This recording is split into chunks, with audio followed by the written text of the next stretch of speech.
তো বন্ধুরা এই কেবলটি দিয়ে কিন্তু আপনারা যে কোনো ধরনের অ্যান্ড্রয়েড ফোনের ড্যামেজ ব্যাটারিগুলো রিপেয়ার করে নিতে পারেন। তো বন্ধুরা এই কেবলটি হলো Samsung company battery activation charging cable. তো এর মডেল নাম্বারটি হলো SS-9004A। তো বন্ধুরা আমরা আজকে এই কেবলটি দিয়ে একটি নষ্ট ব্যাটারি চার্জ দিয়ে আপনাদেরকে একদম রিপেয়ার করে দেখাবো। তো ভিডিওটি স্কিপ না করে শেষ পর্যন্ত দেখতে থাকুন।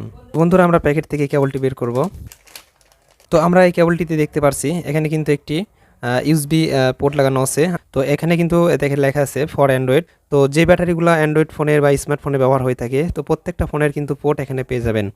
তো বন্ধুরা এটা এখন আমরা আমাদের যে একটি চার্জার আছে স্মার্ট চার্জার, তো স্মার্ট চার্জারের সাথে কানেক্ট করব। কানেক্ট করার পর আমরা একটা নষ্ট ড্যামেজ ব্যাটারি এইটা দিয়ে চার্জ দেবো। চার্জ দেওয়ার পর আমরা সেই ব্যাটারিটি টেস্ট করে দেখব। এই যে স্মার্ট চার্জারটি দেখতে পাচ্ছেন, তো এই স্মার্ট চার্জারের সাথে আমরা কানেক্ট করব। তো এই স্মার্ট চার্জারের এখানে পোর্ট 4-এ আমরা এটি লাগিয়ে দিলাম। তো এখানে লাগানোর পর আমরা দেখতে পাচ্ছি এখানে কিন্তু একটি ইন্ডিকেটর বাল্ব জ্বলছে। তো বন্ধুরা যখন আমরা এখানে ব্যাটারি নষ্ট যে কোনো ব্যাটারি এখানে চার্জ দেব সেক্ষেত্রে কিন্তু এখানে আমরা দেখতে পাবো যে এই রিড ওয়্যারের পাশে কিন্তু একটি আলো সিগন্যাল দিবে। তো ওই আলোটি সিগন্যাল দিলে আমরা বুঝতে পারবো যে ব্যাটারিটিতে চার্জ হচ্ছে। তো বন্ধুরা আমার হাতে যে ব্যাটারিটি দেখতে পাচ্ছেন, তো এই ব্যাটারিটি একদম ড্যামেজ হয়ে গেছে।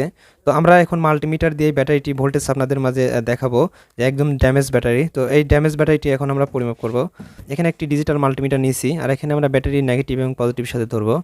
তো বন্ধুরা এখানে ব্যাটারি নেগেটিভ এবং পজিটিভ সাথে আমরা ধরার পর আমরা মাল্টিমিটারে কিন্তু কোনো ভোল্টেজ দেখতে পারছি না। তো বন্ধুরা এই ব্যাটারিটি একদম ড্যামেজ একটি ব্যাটারি। তো বন্ধুরা আমরা দেখতে পারলাম যে মাল্টিমিটারে এই ব্যাটারিতে কোনো ভোল্টেজ দেখালো না। তো ব্যাটারিটি কিন্তু একদম ড্যামেজ হয়ে গেছে।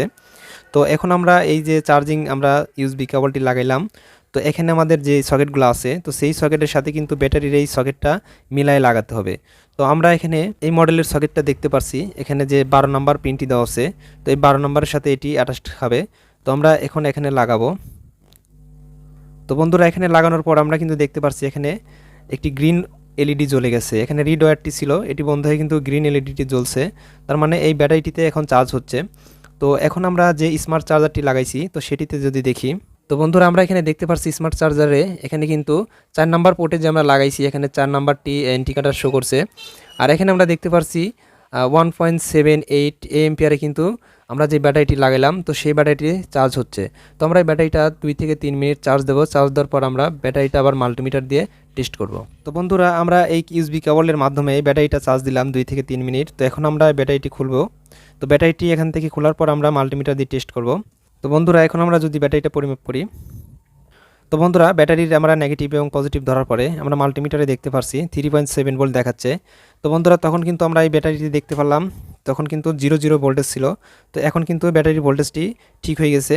তো বন্ধুরা আপনারা কিন্তু সহজেই এই ধরনের যে ইউএসবি কেবলগুলো বের হয়েছে বাজারে তো এই কেবলগুলো কিন্তু ব্যবহার করে এই অ্যান্ড্রয়েড ফোনের বা স্মার্টফোনের যে ব্যাটারিগুলো ড্যামেজ হয়ে যায় সেই ব্যাটারিগুলো কিন্তু চার্জ দিয়ে রিপেয়ার করে নিতে পারেন। তো বন্ধুরা ভিডিওটি যদি ভালো লাগে অবশ্যই একটি লাইক দিন আর আমাদের ইউটিউব চ্যানেলটি সাবস্ক্রাইব করে দিবেন। তো বন্ধুরা ভিডিওটি যদি ফেসবুক পেজ থেকে দেখে থাকেন তাহলে অবশ্যই ফেসবুক পেজটি ফলো দিয়ে রাখবেন। নতুন নতুন ভিডিও আগে ফেসবুক পেজে আপলোড করি তারপরে কিন্তু আমার ইউটিউব চ্যানেলে আপলোড করি। দেখা হবে নেক্সট কোনো ভিডিওতে।